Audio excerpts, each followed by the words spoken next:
اور انہوں نے ایک دن آزر سے کہا، چچا جان یہ بت کیا ہے جن کو آپ خود بناتے ہیں اور خود پوجتے ہیں اور خود ہی ان کو خدا مانتے ہیں؟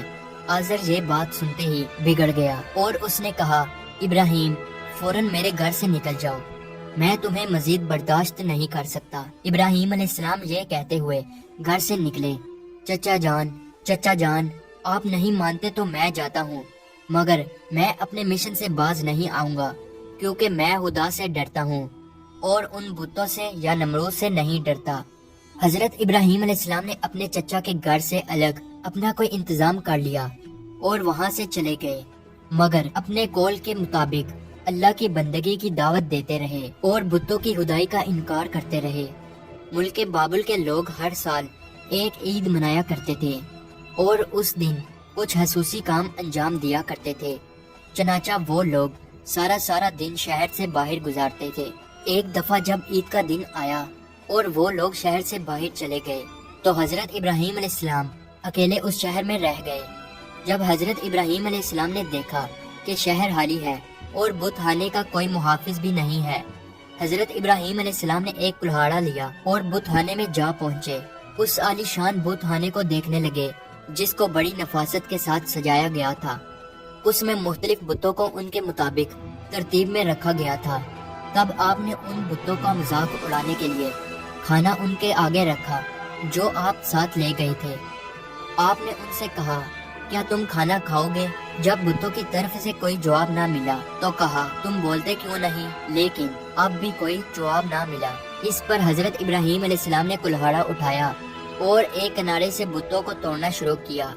سارے بت چکنا چور کر دیے۔ آخر میں سب سے بڑے بت کے کندھے پر کلہاڑا رکھا اور بت خانے سے چلے گئے۔ جب شہر کے لوگ واپس لوٹے تو اپنے بت خانے میں گئے۔ وہاں جو ان کے بتوں کا حشر تھا، یہ دیکھ کر وہ بہت حیران اور پریشان ہو گئے۔ لوگ سوچ میں مبتلا تھے کہ یہ سب کچھ کس نے کیا ہے۔ سب لوگوں کی زبان پر ایک ہی الفاظ تھا کہ کس نے ہمارے خداؤں کے ساتھ ایسا سلوک کیا ہے۔ بعض لوگوں نے کہا، ہم نے ایک نوجوان کو بتوں کی برائی بیان کرتے ہوئے سنا ہے کہ جس کا نام ابراہیم ہے، وہ بتوں کی عبادت کو بے عقلی کا کام سمجھتا ہے اور اس نے ہمیں لعنت ملامت بھی کی تھی، اس لیے ممکن ہے کہ یہ کام اس نے ہی کیا ہو۔ اس طرح حضرت ابراہیم علیہ السلام پر شک ظاہر کرنے کے بعد ان پر ایک مقدمہ چلا۔ انہوں نے حضرت ابراہیم علیہ السلام سے پوچھا، کیا ہمارے خداؤں کے ساتھ یہ سلوک تم نے کیا ہے؟ تو حضرت ابراہیم علیہ السلام نے بڑے اطمینان سے جواب دیا، یہ بات اس بڑے بت سے پوچھو کہ جس کے کندھے پر کلہاڑا ہے۔ اس شخص نے کہا، وہ تو بول نہیں سکتا۔ حضرت ابراہیم علیہ السلام نے جواب دیا، جی ہاں، بولنا تو دور کی بات ہے، اگر اس کی آنکھ پر کوئی مکھی بھی بیٹھ جائے تو یہ اسے بھی اڑا نہیں سکتا، بالا دوسرے کو کوئی نفع یا نقصان کیا پہنچائے گا۔ مگر تعجب کی بات یہ ہے کہ تم لوگ پھر بھی اس مجبور لاچار کو خدا مانتے ہو، اس کو سجدہ کرتے ہو اور اس کی پوجا کرتے ہو۔ بس نہیں کرتے ہو تو اس خدا کی عبادت جس نے ساری کائنات کو پیدا کیا اور جو ہر چیز پر قدرت رکھتا ہے۔ لوگوں نے حضرت ابراہیم علیہ السلام کی باتیں بڑے غور سے سنی اور سوچنے لگ گئے کہ واقعی نوجوان سچ کہتا ہے۔ سچ مچ لکڑی، مٹی اور پتھر کی مورتیوں میں کیا طاقت ہے، لیکن ایک آدمی کے دل پر آپ علیہ السلام کی باتوں کا الٹا ہی اثر ہوا۔ وہ بولا کہ ہمارے خداؤں کا ستیہ ناش تم نے ہی کیا ہے، اور اگر تمہیں چھوڑ دیا جائے، آج تم نے ہمارے بتوں کو توڑا ہے، کل ہمارا بت خانہ ہی توڑ ڈالو گے، اس لیے تم جیسے انسان کو زندہ نہیں چھوڑا جا سکتا۔ تو لوگ اس وقت وہاں موجود تھے تو وہ یہ سب کچھ سن رہے تھے۔ یہ شخص نمرود کا بھیجا ہوا جج تھا۔ لوگ کھڑے اس بات کا انتظار کر رہے تھے کہ دیکھیں نوجوان کے لیے کیا سزا تجویز کی جاتی ہے۔ اس سزا کو سننے کے لیے انہیں زیادہ انتظار نہ کرنا پڑا۔ جج بولا، ابراہیم تمہارے اس جرم کی سزا یہ ہے کہ تمہیں زندہ جلا دیا جائے گا اور تمہاری خاک ہوا میں اڑا دی جائے گی۔ ابراہیم علیہ السلام نے کہا، میں تمہارے اس فیصلے سے نہیں ڈرتا، زندگی اور موت کا مالک میرا اللہ ہے، میں جو کچھ کہہ رہا ہوں وہ حق ہے اور میرا اللہ سن رہا ہے۔ جج نے حضرت ابراہیم علیہ السلام کو جو فیصلہ سنایا، نمرود نے اس پر عمل درآمد کرنے کے لیے فوراً تیاری شروع کر دی۔ اس نے اس شہر اور ادھر ادھر کے علاقے میں اعلان کرا دیا، ہمارے بتوں کو توڑنے اور ان کی توہین کرنے والے نوجوان کو زندہ جلانے کے لیے سب لوگ ایندھن اکٹھا کریں ادھر بتخانے کے پجاریوں نے بھی اعلان کیا، جو لوگ اپنی کسی مراد کے پورا ہونے کے لیے ایندھن جمع کریں گے ان کی مراد پوری ہوگی۔ اس اعلان کو سن کر لوگوں نے زیادہ سے زیادہ ایندھن جمع کرنا شروع کر دیا۔ ادھر شہر کے تمام لوگوں نے لکڑیوں کو اکٹھا کرنا شروع کر دیا۔ ادھر ابراہیم علیہ السلام قید کر لیے گئے۔ لوگوں نے ایندھن کے لیے لکڑیوں کو اکٹھا کر کے ایک جگہ اس کا اسٹال لگا دیا۔ اس کے بعد ان لکڑیوں کو آگ لگائی گئی۔ جب شعلے بھڑک اٹھے تو حضرت ابراہیم علیہ السلام کو قید خانے سے نکال کر لایا گیا۔ جب انہیں اس میدان میں لایا گیا جہاں آگ جلائی گئی تھی تو آپ علیہ السلام اس آگ کو دیکھ کر ہنس پڑے۔ حضرت ابراہیم علیہ السلام نے اس اونچے مینار کو بھی دیکھا جو میدان سے کچھ دوری پر تعمیر کیا گیا تھا، جس میں ایک خوبصورت کمرہ تھا جہاں نمرود کے ساتھ اس کے وزیر اور بشیر بیٹھے تھے۔ کہتے ہیں کہ یہ آگ اس قدر شدید تھی کہ اس کے اوپر سے پرندہ گزر نہیں سکتا تھا۔ چنانچہ جب حضرت ابراہیم علیہ السلام کو لایا گیا تو ان لوگوں کو یہ معاملہ پیش آیا کہ اب ابراہیم کو آگ میں کیسے پھینکا جائے۔ اس دوران شیطان نے ان لوگوں کے دماغ میں منجنی کا تصور ڈالا۔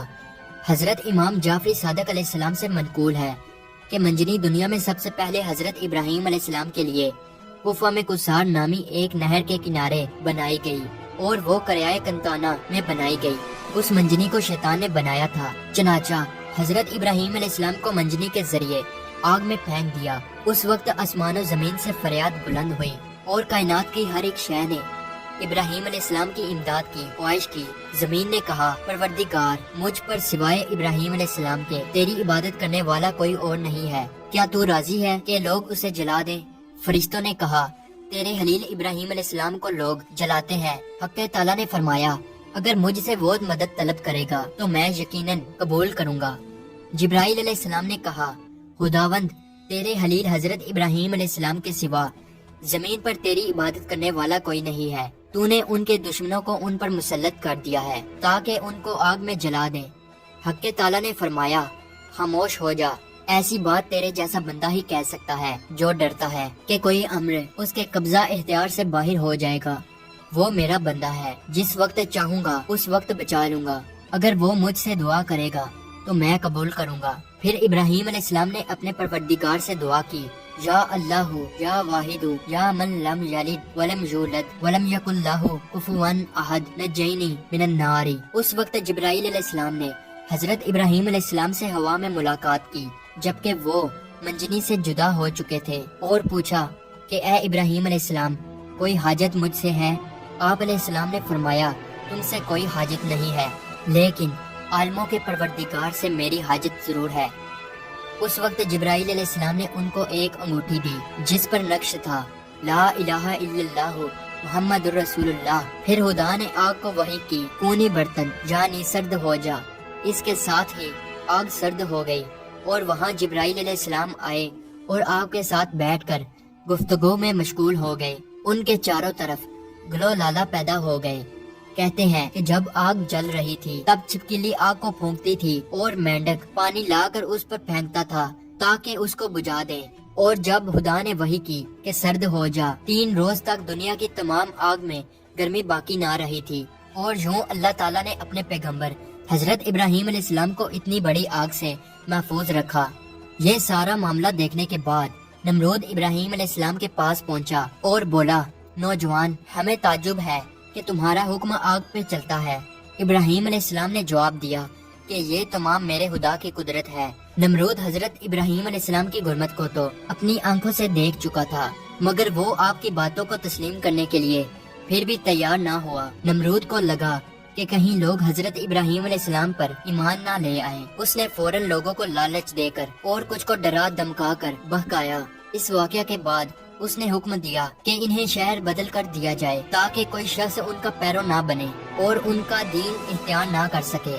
حضرت ابراہیم علیہ السلام خود بھی نمرودیوں کے ساتھ ان کے شہر میں رہنے سے خوش نہ تھے، اس لیے وہ شہر چھوڑنے پر آمادہ ہو گئے۔ چنانچہ انہوں نے اپنی بکریاں اکٹھی کی اور انہیں اپنے ساتھ لے کر روانہ ہو گئے۔ کیونکہ آپ کے پاس بہت بکریاں اور دوسرا سامان بھی تھا، اس لیے نمرود نے حکم دیا کہ یہ سارا سامان ضبط کر لیا جائے۔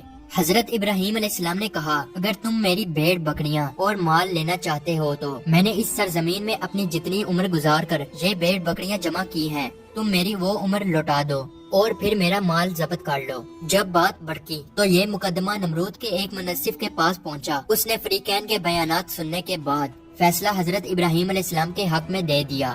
تب آپ اپنی بکریاں اور دوسرا سامان لے کر اپنی بیوی سارا اور اپنے بھتیجے حضرت لوط علیہ السلام کے ہمراہ بابل چھوڑ کر چل دیے۔ اکثر مورخوں اور بعض مفسروں نے ذکر کیا ہے کہ آگ سے نجات کے بعد حضرت ابراہیم علیہ السلام نے نمرود کو دین حق کی دعوت دی۔ اس شکی نے کہا میں تمہارے خدا سے جنگ کروں گا، اور ایک دن مقرر کیا۔ اس روز نمرود بے شمار لشکر لے کر میدان میں آیا۔ ابراہیم علیہ السلام تنہا اس کے مقابلہ میں کھڑے ہوئے، یہاں تک کہ حق تعالیٰ نے سب سے کمزور مخلوق مچھر کو بھیجا، جن سے فضا تاریک ہو گئی، اور وہ لشکر والوں پر حملہ آور ہوئے اور ان کے سر اور ناک میں لپٹ گئے، یہاں تک کہ سب کے سب بھاگ کھڑے ہوئے۔ نمرود بھی ذلیل و رسوا ہو کر واپس آیا، لیکن پھر بھی ایمان نہ لایا۔ تو خدا نے ایک کمزور مچھر کو حکم دیا کہ اس کے دماغ میں گھس جا، تو وہ اس کے دماغ میں جا کر اس کا مغز کھانے لگا۔ نمرود اس قدر بے چین ہو گیا کہ چند آدمیوں کو مقرر کیا کہ چپل کی باریک نوک اس کے سر پر ماری جائے۔ نمرود کو اسی حالت میں 40 سال گزر گئے، تو وہ ایمان نہ لایا، بالآخر اسی حالت میں مر گیا اور اس پر جہنم مسلط ہو گئی۔ امید ہے ہماری آج کی ویڈیو آپ کو اچھی لگی ہو، تو اسے لائک اور سبسکرائب ضرور کیجیے گا۔ ملتے ہیں اگلی ویڈیو میں، تب تک کے لیے اللہ حافظ۔